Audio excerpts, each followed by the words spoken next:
Bonjour à tous et bienvenue, j'espère que vous allez bien. J'ai aujourd'hui le grand plaisir d'accueillir et de recevoir une spécialiste du passage, dirais-je. Elle est comme nous une âme de passage, mais elle a une spécialité de aider les autres à passer également.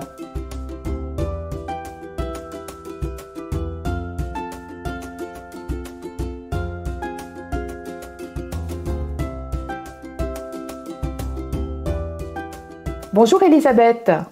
Bonjour Olivia, bonjour à tous. Je suis très heureuse de te recevoir. Moi aussi, je suis très heureuse que tu aies pensé à me contacter, c'est gentil. Alors, voilà, je suis ravie d'être sur l'antenne avec vous. Je ne pouvais pas faire autrement, parce qu'avec ton dernier livre, Les guérisseurs de l'invisible, qui s'affiche peut-être à l'envers, mais à l'endroit pour toi. J'ai le même à la maison. Voilà, aux éditions Exergue, que j'ai vraiment beaucoup aimé. Donc, on va en parler un petit peu plus en détail tout à l'heure, mais je ne pouvais pas faire autrement que ne pas t'interviewer. Alors, pour les personnes qui ne te connaissent pas, tu es une femme qui a pas mal de casquettes. Comment est-ce que tu te définirais? Alors, oui, j'ai plusieurs casquettes en effet. Il y a la casquette de la thérapeute, il y a la casquette de l'auteur et la casquette de la formatrice. Ce que je fais la moitié du temps, je reçois des personnes qui viennent vers moi, déjà pour que je les déleste des entités. Et après, je travaille sur de la recoordination émotionnelle au niveau des énergies chakriques pour aider ces personnes donc à se libérer d'émotions limitantes, de choses qui stagnent, et puis de leur offrir des pistes pour pouvoir les aider à se réaliser. Donc ça, c'est un premier axe. Le second, je travaille également à l'international sur l'harmonisation et la protection des habitations pour que les personnes puissent vivre de façon sereine chez elles. Je reçois également en séance en phénoménologie parce que c'est un peu le travail que je fais au quotidien. Je suis entourée d'âmes, que ce soit de mes amis des plans supérieurs, mais également ceux des plans parallèles et les âmes malheureuses des plans inférieurs. Et souvent, les gens me demandent, est-ce que tel membre de ma famille est monté? Où est cette personne? Qu'est-ce qui se passe? Et puis qui m'explique également, on va dire, les phénomènes paranormaux auxquels ils sont confrontés au quotidien. Et puis, avec ma petite expérience, je peux les aider également à y voir plus clair. Donc ça, c'est cette partie-là.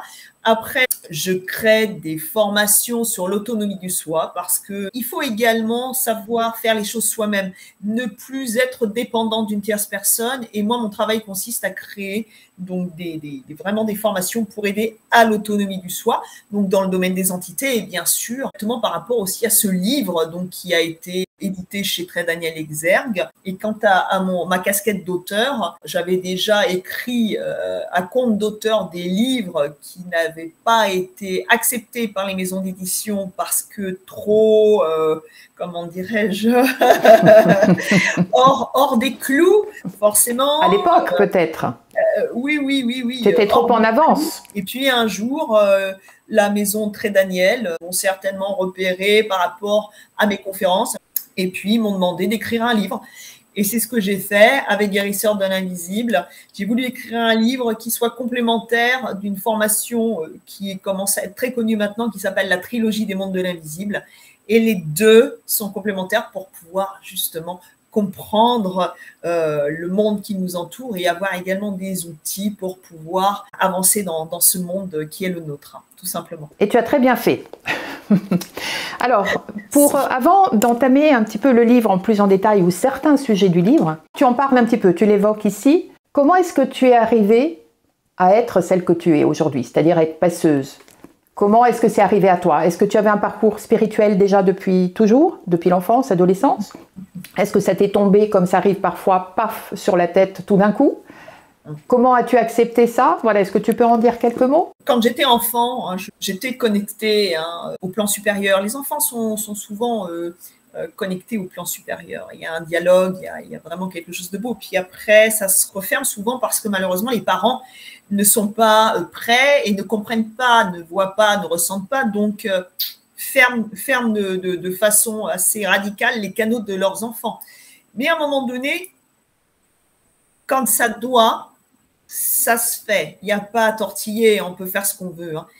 On ne peut pas échapper à son destin. On ne peut pas échapper à ce qu'on est réellement. Et puis un jour, suite à différents événements, ça m'est tombé dessus, un peu comme la foudre. Il y a des tas de choses qui se sont passées, des tas de choses que je n'arrivais pas à matérialiser, hein, parce qu'il ne faut pas se leurrer, nous sommes dans un monde de matière, donc matérialiser des choses, les conceptualiser, comprendre tout ça, c'est important. Et il y a eu des traversées assez violentes, hein, brutales, hein, rencontre avec les âmes. Et puis j'ai failli jeter l'éponge, et puis je suis revenue parce que quoi qu'on dise, quoi qu'on fasse, notre chemin, notre destinée est notre destinée. C'est à nous qu'il appartient après de l'améliorer et de faire qu'elle soit beaucoup plus belle au niveau du chemin, que ce soit un chemin plus fleuri, mais on ne peut pas échapper à son destin. À partir du moment où ça m'est tombé dessus, j'ai commencé vraiment à travailler sur le dialogue avec les âmes en particulier, et puis je me suis énormément documentée sur tout ce qui touchait aux âmes pour comprendre. Et puis après, j'ai étudié aussi les différentes religions pour comprendre les dogmes. D'ailleurs, tu en parles très bien ici, il y a souvent des comparaisons. C'est ça, hein, pour comprendre quelles sont les superstitions, d'où viennent ces superstitions, qu'est-ce qui nous relie au niveau de ces superstitions. Et étant donné que moi je travaille à l'international, donc j'ai des gens qui viennent de partout. Et qui sont multiculturels, et la religion, différentes religions. Et là, je voulais vraiment comprendre, à essayer d'apporter des réponses aussi, des réponses visibles aux personnes qui viennent me voir et qui sont perdues. Puis après, il y a eu aussi l'étude de la philosophie, parce qu'elle est absolument et inconditionnellement liée à tout ça. Et une fois qu'on a étudié les morts, la peur de mourir, ce qu'il y a après la vie après la vie, la religion, l'ésotérisme et l'exotérisme et la philosophie, là, on commence à avoir quelques pistes intéressantes pour pouvoir continuer d'évoluer sur son chemin et d'aider les autres, hein, tout simplement. Ce que j'ai trouvé très intéressant dans le livre, il y a de la théorie dont tu parlais, certaines comparaisons avec des religions, les points communs ou les différences. Il y a ensuite des cas pratiques, c'est-à-dire de certains de tes patients, donc tu évoques leur histoire, leurs problématiques. Tu donnes des astuces, c'est-à-dire des exercices pratiques qui aident justement à une sorte d'autonomie, des questionnaires qui nous aident à nous positionner par rapport à cela. Alors, parmi les thèmes qui sont abordés, on va essayer d'être un peu chronologique, mais il y en a tellement, on ne peut pas tout dire et tout faire. Donc, il y a celui des fréquences. Alors, cela m'a beaucoup interpellée, parce qu'il est vrai qu'un corps émet des fréquences. Chaque corps a une certaine vibration. On ne va pas parler des atomes, des molécules et autres, mais on a un champ magnétique. Et finalement, donc tu expliques très bien que les fréquences vont s'attirer. Souvent, on dit on s'attire entre nous, les semblables, les mêmes fréquences. Mais il y a une nuance en fait que tu apportes et qui est très importante et qui revient régulièrement depuis quelques années, c'est l'importance de la pensée. C'est-à-dire que ce n'est même pas une action, c'est la pensée qui a elle-même une vibration, une fréquence. Par la pensée, on va influencer, attirer d'ailleurs, tu dis souvent aussi, ce qui nous effraie, ce que nous redoutons, ce qui est à la même fréquence de cette pensée négative ou autre. Tu peux nous en parler un petit peu parce que j'ai trouvé ce thème passionnant. Très simple à comprendre, donc a priori évident à mettre en place pour nous faire changer. Oui, mais il suffit de pas grand-chose pour changer. Hein. C'est vraiment... Mais c'est un état d'esprit, en fait, c'est le fameux voir le verre à moitié plein au lieu de le voir à moitié vide. C'est ça, hein, c'est ça. Alors, donc, dedans, j'aborde, pour en venir à la pensée, hein, dedans, j'aborde la partie énergétique, comment on est constitué, comment nos émotions sont liées à notre schéma de pensée et comment nous entretenons des schémas de pensée négatifs ou positifs, comment on fait également pour la vibration le vide intérieur par rapport au capharnaüm interne qu'on a dans notre tête, hein, le fait de penser en rond, à vrai dire, hein, qui n'a pas d'intérêt en soi, hein, c'est de voir comment ça agit sur notre biochamp, donc cette énergie qui émane de notre centre, comment dirais-je, cette aura, hein, c'est cette aura qui se dilate, hein, la fréquence qu'elle émet, qui est donc raccord avec notre état d'esprit, notre météo intérieure, hein, dedans, qui va faire que on va attirer une certaine catégorie d'âmes sur soi parce que ces âmes qui viennent sur nous sont là pour mettre en exergue nos passions. ce qui est refoulé. Hein. Vous savez, nous ne montrons que ce que nous voulons bien montrer de nous-mêmes. Hein. Nous mentons, hein. Nous mentons à nous-mêmes afin de leurrer le monde entier. Hein. Pourquoi? Parce que nous voulons montrer aux autres ce qui va leur plaire, hein, parce que nous avons besoin de nous sentir aimés par les autres, hein, et on va se mentir d'une façon incroyable à soi-même pour pouvoir plaire à tout le monde. Nous sommes des espèces de caméléons. Et ça, c'est la partie visible de l'iceberg. Après, il y a les 90 autres pourcents qui sont l'ensemble de ce que nous avons vécu, de cette noirceur qui est en nous, hein, de ces zones d'ombre. Et c'est cette vibration-là inconsciente qui va faire que nous allons attirer à nous des âmes qui vont venir se nourrir de cette zone d'ombre et ils vont l'accentuer. Et ce qui fait que quand on est, par exemple, d'une nature colérique, eh bien, on va être encore plus en colère. Quand on est anxieux, on va être encore plus anxieux. Si on est jaloux, on va être encore plus jaloux. Si on est, on est radin, eh bien, on va être encore plus. Et si on est une bonne personne, on sera d'autant moins déstabilisé qu'une personne, par contre, qui ne sera pas en mesure de pouvoir se servir de son ego pour se bonifier ou faire quelque chose de bon avec, mais par contre qui sera pris en otage par son ego. Et c'est ça qui est important de comprendre, c'est la différence, cet ego, on parle dans le livre de l'égologie et de l'écologie, hein. C'est très important. L'égologie, c'est ce qui nous tire vers le bas dès lors qu'elle a le pouvoir sur nous, hein, que nous la laissons faire, cette égologie qui nous emporte dans son gouffre, dans sa spirale infernale. Et ce côté écologique, hein, alors c'est pas les verts, les écolos, hein, c'est un écosystème. Nous sommes une planète. Nous sommes tous des planètes. Nous sommes des écosystèmes avec un microcosme et un macrocosme. Nous sommes intriqués les uns aux autres. Cette énergie qui nous traverse, qui nous transporte, qui nous crée, elle est universelle. Nous sommes tous reliés. Hein. Et quand on se fait du mal indirectement, on en fait à notre voisin. Et quand on fait du mal à l'autre, indirectement, on s'en fait à soi-même aussi parce que on va évoluer si on fait le bien et sinon on va involuer. Hein, de toute façon, ça va nous retarder. Alors après, on dira que tout est juste. Hein. Tout est juste. Chacun va à sa vitesse et c'est très bien. Mais le but, à partir du moment où on commence un petit peu à comprendre les rouages de la mécanique quantique, de la vibration énergétique, des âmes qui nous entourent, pourquoi est-ce qu'elles sont là, pourquoi est-ce qu'elles sont en peine, pourquoi est-ce qu'elles sont en errance, pourquoi elles sont-elles en perdition, tout est lié. Hein, et notre façon d'être, de nous comporter, va jouer un rôle prépondérant dans tout ce qui se passe au niveau des mondes parallèles et bien sûr des mondes supérieurs. Et du monde réel aussi. Puisque ce que tu dis est très clairement dans le livre, c'est que lorsqu'on s'incarne, lorsqu'on vient, tout est déjà... nous avons, d'ailleurs, ce n'est pas fait par quelqu'un, nous avons déjà tout planifié, scénarisé, programmé, planifié, dans les moindres détails, c'est-à-dire que ce soit de notre aspect physique, à tout le reste, tout ce qui va nous arriver. Tout est une mise à l'épreuve, hein. Que vous veniez au monde dans un pays extraordinaire, avec énormément d'argent, beau, intelligent, ça c'est une mise à l'épreuve, autant que d'arriver au monde au Bangladesh, handicapé, moche, pauvre. Vous voyez, ce sont des mises à l'épreuve. Hein. La richesse, qu'est-ce qu'on va faire de cet argent? C'est de l'énergie. Qu'est-ce qu'on va en faire? On fera quoi avec le bien, le mal? Si on est beau, comment est-ce qu'on va en user? Avec des débordements?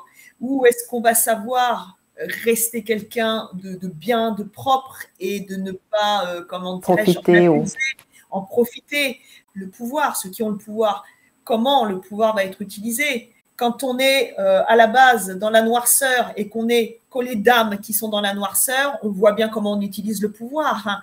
Par contre, quand on est une bonne âme, on va l'utiliser à d'autres fins, pour le peuple, pour faire grandir tout le monde, pas juste à son service. Hein. Vous voyez, les hommes, hein, qu'ils soient au pouvoir ou non, les hommes et les femmes, oui. Bien sûr, c'est là, ça va être déterminant, ça va montrer qui on est vraiment. Par rapport à l'ego dont tu parlais tout à l'heure, il y a aussi cette notion d'empathie, être empathique envers l'autre, et donc tu fais bien la différence entre être empathique et être une éponge.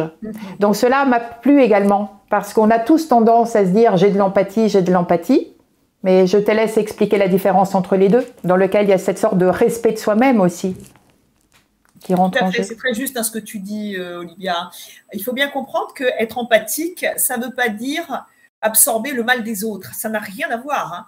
Quand on absorbe le mal des autres, ça s'appelle de l'autoflagellation. Ça ne sert à rien d'être empathique. Ça, c'est juste se faire du mal de façon égotique. Hein. Ça n'a rien à voir avec la bienveillance. Ça serait même d'ailleurs de la malveillance vis-à-vis de soi. Et si on est malveillant vis-à-vis de soi, on ne peut pas être bienveillant vis-à-vis de l'autre. Hein. Ce n'est pas possible parce qu'on ne peut pas donner ce qu'on n'a pas. L'empathie, je suis attentif à ce que me dit l'autre, je me mets à sa place, mais sans absorber son mal. Je me mets à sa place et je l'écoute. Et je suis tellement heureuse de pouvoir l'aider sans absorber son mal que mon énergie va être d'autant plus forte pour pouvoir l'aider. Par contre, si je suis plombée par son énergie que j'absorbe, je ne peux plus, je ne suis plus en mesure de l'aider. Je ne peux plus le faire. Je n'ai plus la force. Je suis moi-même plombée avec cet effet miroir qui me revient en pleine face. Je suis moi-même dans l'ego avec mes propres souffrances. Je ne pense plus à l'autre. Je suis juste engluée dans ma propre souffrance. Et ça, c'est pas du tout de l'empathie. L'empathie, c'est aider l'autre, savoir se mettre à sa place, être là pour l'autre et avoir toute sa belle énergie pour pouvoir l'aider. Ça, c'est la réelle empathie. Je tenais absolument à ce que tu en parles parce que c'est très important. Et d'ailleurs, dans le livre, tu donnes aussi des sortes de méthodes, des astuces pour se protéger, pour se nettoyer, pour garder notre équilibre. Tout à fait. Alors après, je ne suis pas pour les protections. Hein. La protection, ça veut dire j'ai peur. J'abaisse mon taux vibratoire à partir du moment où je me protège. Hein. Ça veut dire que j'ai peur. Par contre, quand je suis dans l'ouverture de ce qu'il y a, quand je suis en conscience par rapport à ce qu'il y a, je n'ai pas besoin d'en protéger. Je n'ai juste qu'à l'accueillir. Et garder ton niveau vibratoire. C'est ça. Hein, encore une fois, attaché à rien, connecté à tout. C'est beau, c'est bien dit. Et c'est ça, hein, c'est vraiment la base de l'équilibre. Hein. Une grande partie de ton livre, du moins un tiers de ton livre, est consacrée à la zone d'ombre.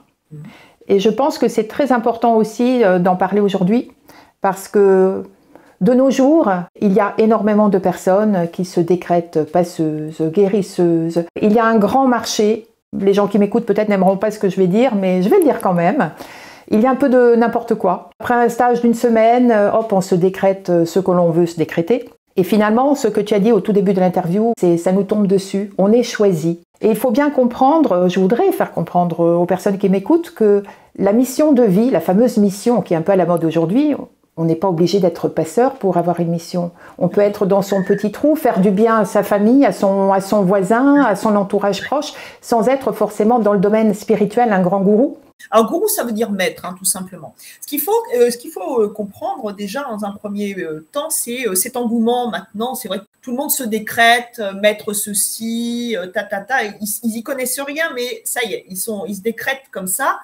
C'est un peu, tu sais, comme une période, une certaine époque où il y avait le New Age qui est arrivé, où il y avait vraiment des vrais courants. Et il y en a d'autres qui ont pris ça, qui ont justement sali les vrais courants qui nous venaient des sagesses orientales, des sagesses grecques, et ça a été sali parce que certaines personnes s'en sont servies de façon malveillante. Et actuellement, il y a énormément de thérapeutes qui ne sont pas bienveillants, des gens qui sont dans le pouvoir, qui abusent de leur pouvoir. Hein. T'interromps, mais malheureusement avec Internet, ça leur donne encore plus de pouvoir. Bien sûr. Alors après, ce qu'il faut comprendre, hein, c'est que les personnes qui sont attirées par ces acteurs-là, hein, tout va bien. Ça veut dire qu'elles ne sont pas encore prêtes, qu'elles doivent s'en prendre encore plein la tronche, parce que ça va les faire grandir à un moment donné. Peut-être pas dans cette vie, peut-être pas dans la prochaine, mais peut-être. Ou alors, elles vont à un moment donné comprendre qu'elles sont en train de se faire balader, bananer, et elles vont se refermer, ça c'est le risque, ou alors elles vont d'un seul coup aller vers quelqu'un qui va leur permettre de s'ouvrir. Mais si on va chez des gens qui sont comme ça dans le pouvoir, c'est parce que inconsciemment ça fait écho. Moi j'ai des personnes qui viennent me voir, parfois elles sont dans le pouvoir et je ne suis pas là pour elles. Je ne suis pas faite pour ces personnes-là. Moi je suis faite pour aider les personnes qui ont envie de grandir. Celles qui n'ont pas envie, je ne suis pas du tout. D'ailleurs, je ne les reçois plus maintenant, même plus parce que ça ne m'intéresse pas. C'est perdre du temps de l'énergie pour rien. Et par contre, ces personnes qui sont dans le pouvoir, elles vont se faire une joie d'accueillir d'autres personnes qui le sont. Donc ça, c'est une chose. Et puis après, le chemin de vie et le chemin d'âme, eh bien, on nous fait croire à l'heure actuelle qu'il faut faire des choses extraordinaires, en effet. Non. Et puis, on joue beaucoup actuellement aussi sur les vies antérieures. Ça, c'est la grande truc parce que tu es une vieille âme. Alors ça, c'est le truc. Ça, c'est. Alors là, tout de suite, oh, punaise, l'ego, il est content. Oh là, je suis une vieille âme. Attention, les autres, c'est des cons, mais alors en moi, je suis là. Ça, c'est topissime. Donc, je sais où je suis au niveau spirituel. Tu vois, la personne, elle est truffée d'entités, elle a les chakras en vrille, elle est encore dans la colère, mais on lui a dit qu'elle était au top. Alors, des gens comme ça, il y en a plein qui viennent me voir. Ou alors, les gens, ah oui, mais ce que vous dites, moi, je le sais. Ah, mais tout ça, j'ai lu. Ah, mais j'ai tout lu. Ah ouais, ils ont tout lu. Tout est là. Ça s'arrête là. Hein. Le reste, il n'y a rien qui se passe. Ils ne comprennent pas, d'ailleurs. Dans combien de temps je serai dans la lumière? Dans combien de temps je vais y arriver? Laissez tomber, si vous êtes là aussi. Où est-ce que j'en suis? Est-ce que je suis mieux que lui? Moins que lui? Laissez tomber, ça c'est l'ego, encore une fois. Si vous êtes dans « ça va me prendre trop de temps »,« oh, ça va être pénible »,« dans combien de temps je vais y arriver » et j'ai envie d'être ceci et je vais arriver à ce niveau-là, c'est que vraiment, vous n'êtes pas du tout prêt. Vous n'êtes pas obligé d'avoir une vie extraordinaire. Vous n'avez pas besoin d'être extraordinaire. Vous avez juste besoin de trouver la lumière qui vous anime intérieurement. Cette paix intérieure, c'est elle qui va vous amener à ne plus avoir peur, à ne plus vous méfier.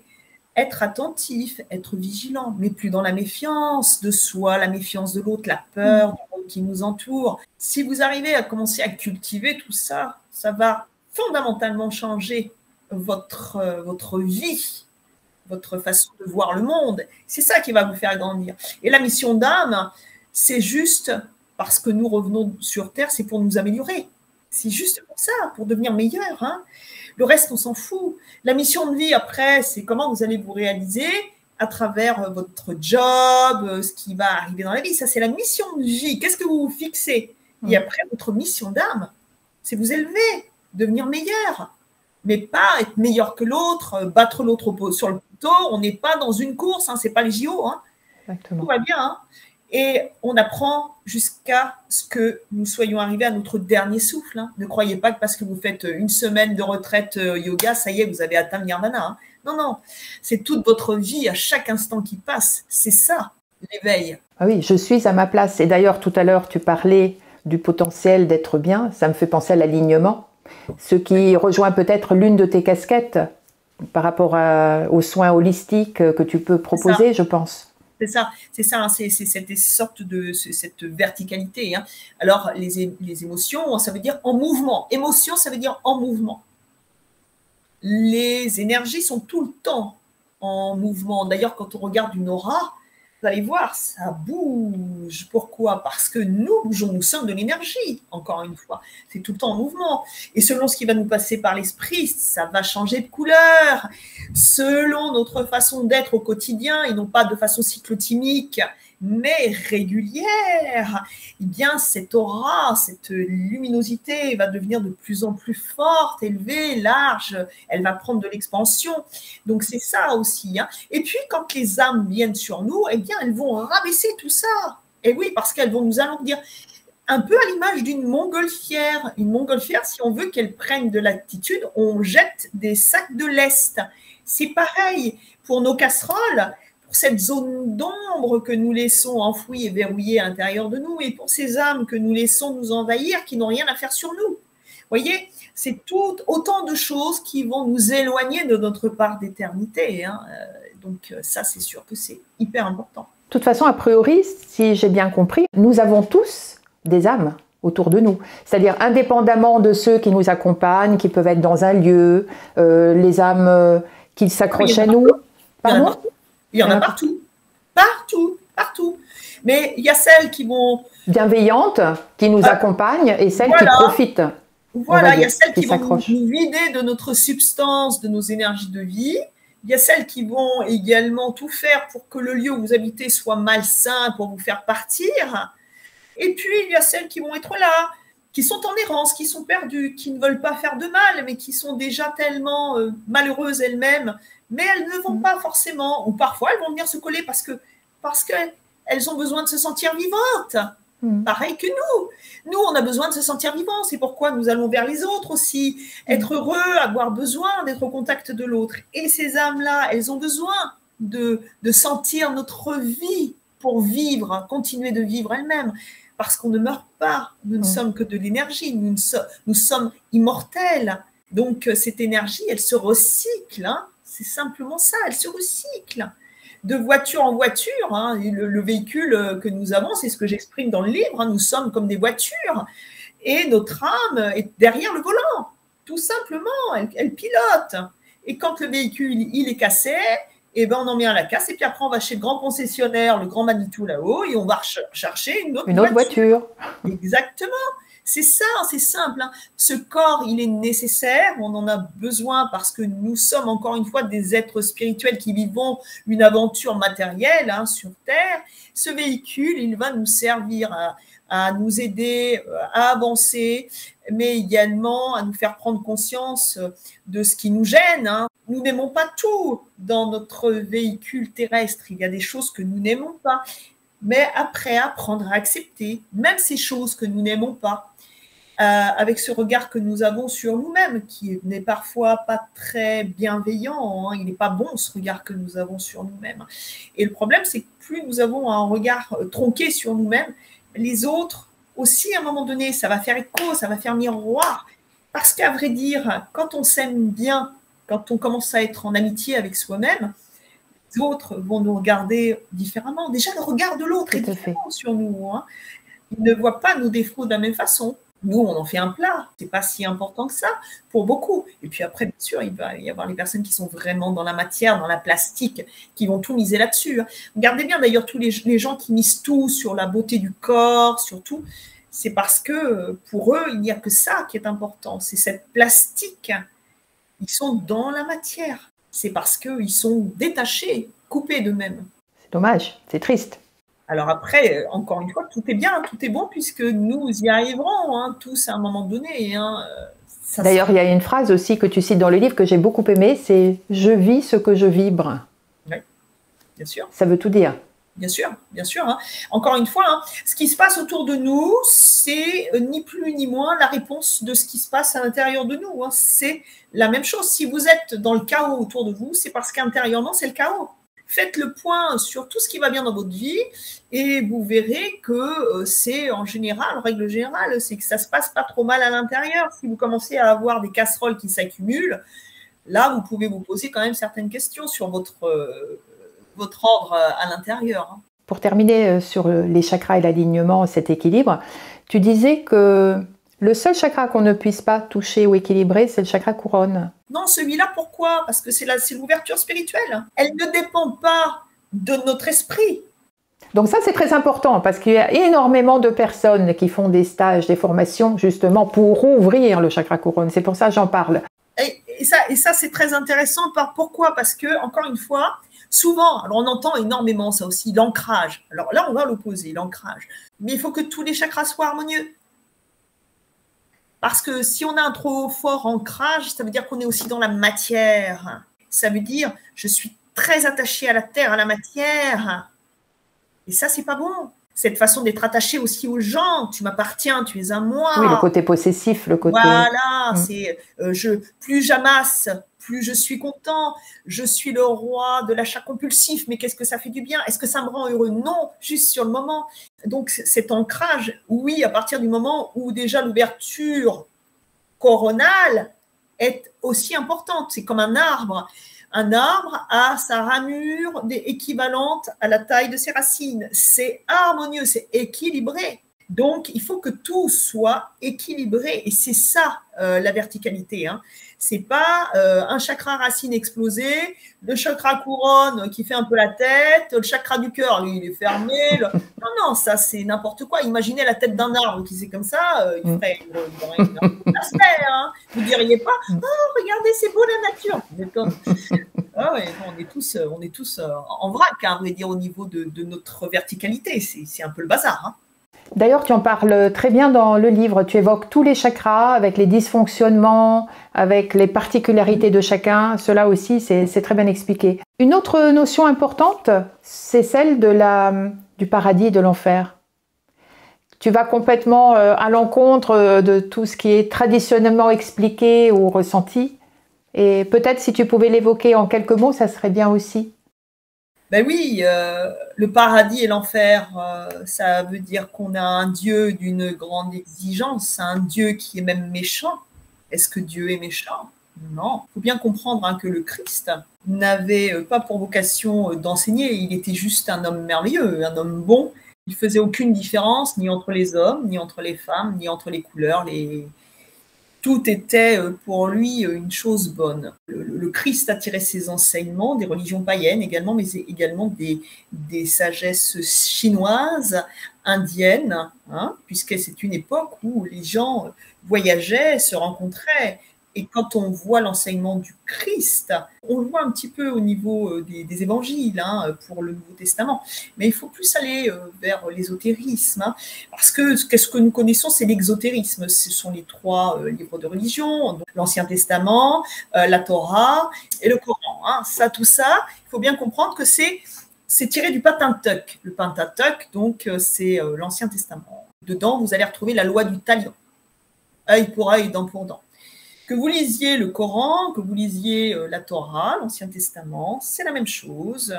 Tu es méchant, tu vas cramer, bouillir, tu vas avoir le pire des trucs de la terre. Si tu es méchant, tu termines. De toute façon, tu es foutu, aucune chance. Alors par contre, si tu es gentil, ça c'est super bien. Ce paradis, cet enfer, il existe, mais pas perpète. Il existe, oui, l'enfer existe. Mais encore une fois, vous avez les moyens de ne pas y rester, voire même les moyens de ne pas y aller dans cette vie-là. Mais nous y sommes tous allés, hein. On a tous été faire un tour dans le bas astral, et bien des fois. Parce que justement, donc là, pour que ce soit un petit peu clair pour qui nous écoute, donc il y a le bas astral. Ensuite, il y a le monde de parallèle. Et le fameux latence entre le monde de la lumière. Voilà, il y a les plans supérieurs. Alors, ce sont des fréquences, encore une fois. Oui. Hein. Tout ça, c'est fréquentiel. Hein. Tout va dépendre de la fréquence que vous émettez. Et selon la fréquence que vous allez émettre le jour où vous allez trépasser, eh bien, vous allez vous retrouver en bas. Je ne vous le conseille pas. Sur les côtés, pas trop longtemps. Et en haut, bien sûr, l'idéal, jusqu'au jour où vous aurez terminé votre mission et vous n'aurez plus besoin de revenir, hormis vous en avez le désir, afin de pouvoir amener votre pierre à l'édifice, donc pour pouvoir faire quelque chose de grand, comme certains hommes qui sont revenus, par exemple l'abbé Pierre, ou des gens comme ça, des gens qui sont venus pour apporter quelque chose à l'humanité. Juste pour dire que oui, on peut revenir une fois qu'on a terminé le job à l'école primaire, hein, ici, à la Terre, et après il y a les grandes études, hein, qui commencent là-haut, hein. Et là c'est non-stop, hein. Alors ton rôle finalement, toi, que vois-tu? Donc tu as des contacts avec le bas astral, le parallèle, et tu aides, mais c'est sur demande, ce sont des personnes qui viennent te voir, enfin des âmes. D'ailleurs, tu as une façon de les appeler qui m'a beaucoup plu. Des amis. Avec l'accent circonflexe. Oui. Très, très, très, très joliment trouvé. Donc voilà, donc ce sont ces personnes, oui, parce que ce sont des personnes quand même. Oui, bien sûr, qui elles sont juste pas physiques. Voilà, qui viennent te voir, te demander de l'aide. Ça peut être quelqu'un aussi terrestre qui vient te voir en disant « Je crains que mon mari, mon fils ou quelqu'un de ma famille soit resté entre deux eaux » ou « Je suis ennuyé par telle âme ou telle personne et que tu vas libérer ». C'est ça, c'est ça. Alors voilà, c'est tout ça.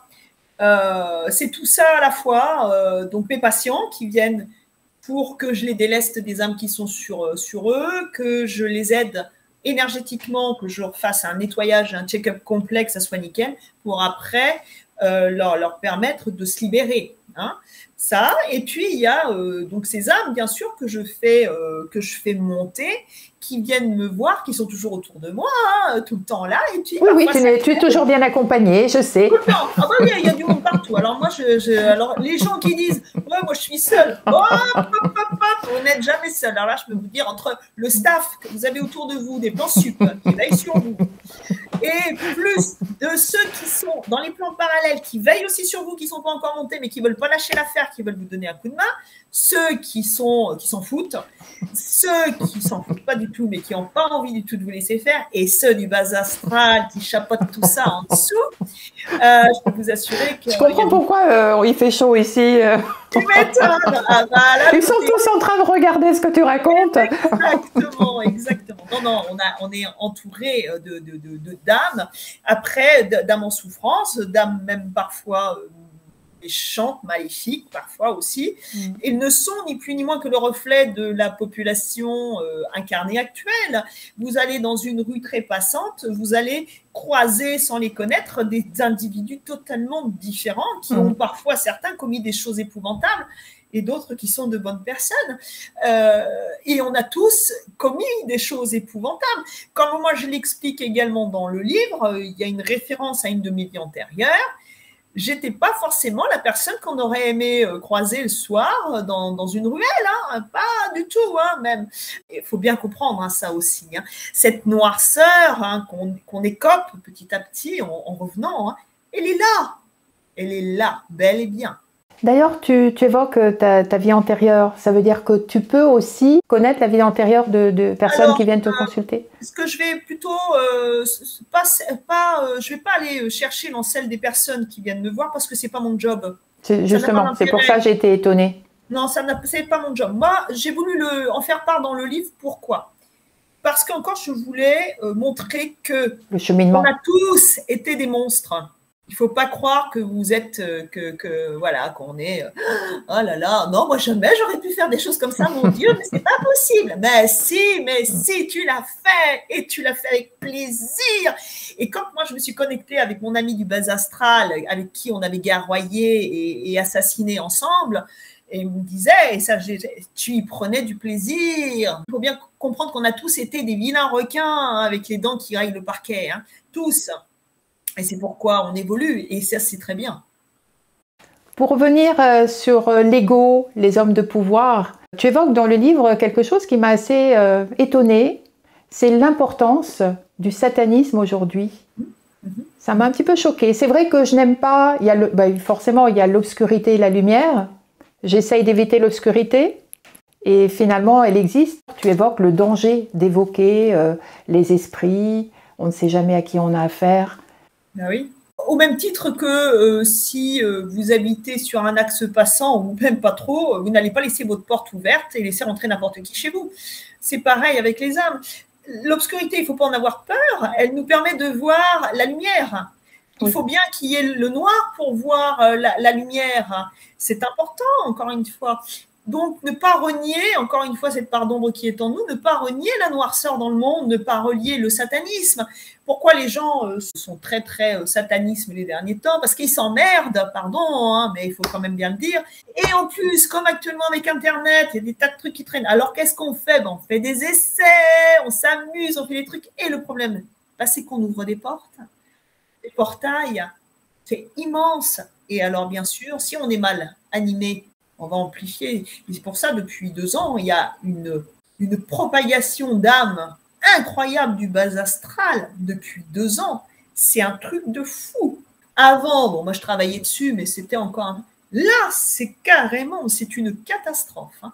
Voilà, les gens jouent avec ça sans se rendre compte de quoi il s'agit, parce que comme ils sont miros, ils ne voient pas, ils n'entendent pas, ils ne ressentent pas, ils sont complètement à côté de leur pompe à ce niveau-là, ils ne se rendent pas compte. Ils ouvrent des portes et puis attention, ils ne savent pas les refermer, ils ne savent pas qui ils invitent à rentrer. Et le problème, c'est qu'après, il y a des choses très graves qui se passent, très très graves, jusqu'à la mort. Hein. Il ne faut pas jouer avec ça. Hein. On ne joue pas avec l'inconnu. Hein. Sinon, c'est sûr, on se prend un mur à un moment donné. Hein. Et d'ailleurs, pour revenir sur la boucle, là encore, c'est la force de la pensée. La pensée qui peut être positive, pleine de lumière, la pensée qui peut être mal intentionnée et qui, jointe à des rituels, peut exploser à la figure de quelqu'un. C'est ça. Hein. Et aussi, ce qu'il faut comprendre hein, à l'heure actuelle, pour les passeurs, hein, le passeur attire énormément les âmes. Hein. Alors, le passeur peut être dans une très, très belle lumière, mais il va les attirer. Il va les attirer parce qu'ils savent Ils savent qu'on est là pour, soit pour les aider, mais également pour élever vers le haut. Et ça plaît pas. Forcément, vous êtes comme un phare dans la nuit. Oui, tu as un accès, tu as une porte aussi pour eux. À travers toi, ils peuvent… Exactement. Donc là, vous voyez, c'est encore autre chose. C'est une autre façon d'attirer nos amis et malheureusement ceux qui ne sont pas toujours d'une grande bienveillance. Et là aussi, c'est pourquoi j'ai voulu également écrire ce livre et c'est pourquoi il est complémentaire des formations que j'ai mises en place pour pouvoir travailler, comprendre, mettre en place des protocoles pour se préserver, pour continuer de veiller sur l'intégrité de son biochamp, c'est-à-dire de sa santé physique, mentale. Parce que parfois, ça peut mener très très loin. C'est vraiment une vocation pour toi. Moi, je fais tout ce qu'il faut pour pouvoir avoir le plus de données à transmettre. Peut-être parce qu'aussi de ce monde-là, je n'en ai pas peur. Hein, et qu'à force de vivre avec, c'est pour moi devenu quelque chose de naturel. Alors, je dis pas que parfois, je peux pas flipper un peu. Hein, attention, hein, c'est comme des gens que vous rencontrez dans la rue. Il y en a qui vous attirent moins que d'autres, on est bien d'accord. C'est mes amis quand même. Même ceux qui voudraient être mes ennemis sont, à vrai dire, mes amis parce que, encore une fois, ils me permettent de grandir, d'y voir plus clair et de m'améliorer jour après jour. Mais il y a encore du boulot, hein. J'ai encore quelques années à vivre, enfin, je pense, j'en sais rien. Mais voilà. Mais vous faites un beau travail d'équipe, a priori. Ah oui, super. Et je les remercie d'être là pour justement pouvoir aider à éclairer le monde aussi. C'est très important. Nous avons évoqué tout à l'heure ensemble donc les âmes du bas astral, des mondes parallèles, mais qu'en est-il des âmes des mondes supérieurs, des anges gardiens? Eh ben, les anges gardiens, les guides, je dirais que, comme je vous disais, on a un staff autour de nous. Et moi, c'est mes chéris, mes loulous. Ce sont les membres de la famille qui étaient dans cette vie-ci, dans les autres également, toutes les personnes que j'ai croisées qui ne sont plus, tous mes amis, les animaux qui ont jalonné ma vie et qui ont été pour moi des êtres extraordinaires. Ils sont tous là avec leur bienveillance, avec leur humour parfois, et puis cette subtilité, encore une fois, qu'ils ont de façon à orienter, guider vers les bons axes, en tout cas ce qui me concerne, parce que mes amis, bien sûr, ont tenu à ce que j'écrive ces livres que j'ai écrits jusqu'à présent. Tous les jours, ils sont là, tous les jours pour m'aider, me soutenir.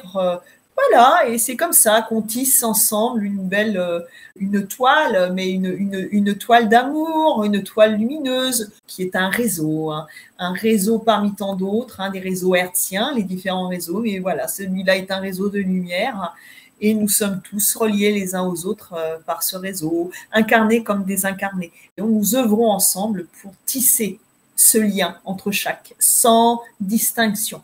Un très joli mot de la fin. Tu évoquais tout à l'heure tes patients.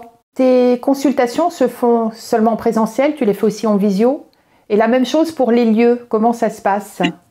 Alors, je les faisais en présentiel. Maintenant, je ne fais plus que de la visio. Et quand je m'occupe d'un bien à nettoyer, tout est en vibra, ça fonctionne de la même façon. Nous sommes tous reliés. Donc, Si tu devais nous donner un exercice pratique comme ça, que tu aurais pu donner aux personnes qui nous écoutent, un exercice qui pourrait nous aider à être mieux, lequel serait-ce? Moi, je pense à l'exercice du livre qui est très bien, mais celui dans lequel tu nous dis de choisir un mot par jour, par exemple, que je trouve très intéressant.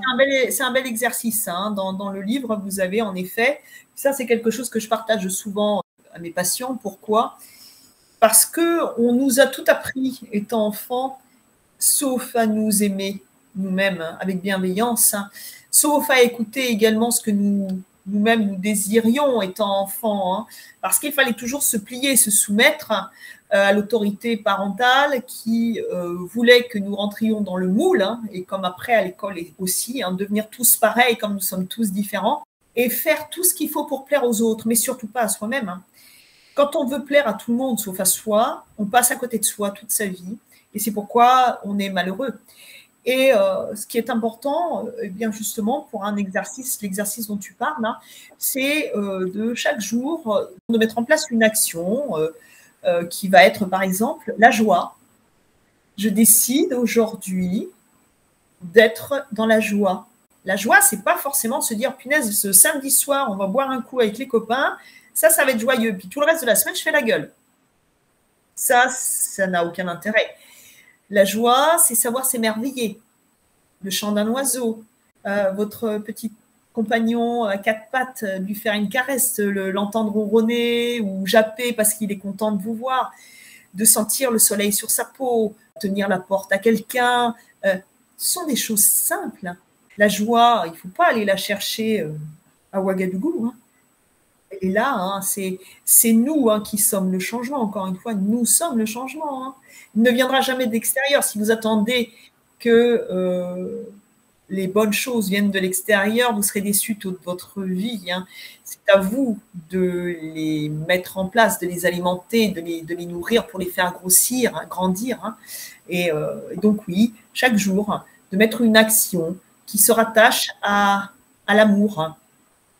L'amour bienveillant. Hein. Et plus vous allez être bienveillant vis-à-vis de vous, et plus vous verrez le monde autour de vous va changer. Ça, c'est extraordinaire. Elisabeth, moi j'ai été vraiment très très heureuse de partager ces instants avec toi. J'espère que ce que nous avons pu partager servira à d'autres. On espère. C'était le but. Je vous conseille de lire et d'acheter ce livre qui est vraiment formidable, très bien fait. Et surtout, ce que j'ai beaucoup aimé, Elisabeth, j'insiste, c'est l'humour. Parce que tu es très lumineuse. Je l'avais déjà ressenti dans le livre, mais ça se ressent également lors de cette interview. Merci.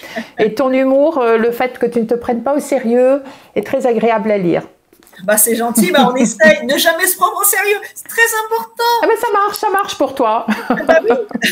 Est-ce que tu as d'autres projets? Dis-nous. Oui, alors là, je suis en train d'écrire justement, là encore un livre. C'est un livre qui va remuer, encore une fois, bousculer les idées reçues, toujours avec mes amis mis à l'honneur, hein, mes amis avec un accent circonflexe sur le A, puisqu'ils sont les héros de ma vie, hein, qu'ils soient du bas astral, des plans parallèles et bien sûr des plans supérieurs. Ce sont eux qui m'aident à les mettre également dans la lumière, hein, pour que vous puissiez mieux les voir, les comprendre, les cerner et puis peut-être, qui sait, les aimer un peu pour pouvoir changer le monde dans lequel nous vivons et le rendre encore meilleur. Donc voilà, oui, j'écris encore un livre là et en tout cas, je prends du plaisir à l'écrire, moi en tout cas. J'espère, nous on aura le plaisir de le lire, j'ai hâte. Et d'ailleurs, ça sera peut-être l'occasion pour nous revoir à nouveau. Avec grand plaisir. Écoute Elisabeth, je vais te libérer. Je te remercie beaucoup du temps passé, de tout cet échange qui a été pour moi très très enrichissant. Et puis, je te donne rendez-vous pour ton prochain livre. Avec grand plaisir, l'année prochaine. Hein. Avec grand plaisir de mon côté aussi. À bientôt, au revoir. Au revoir.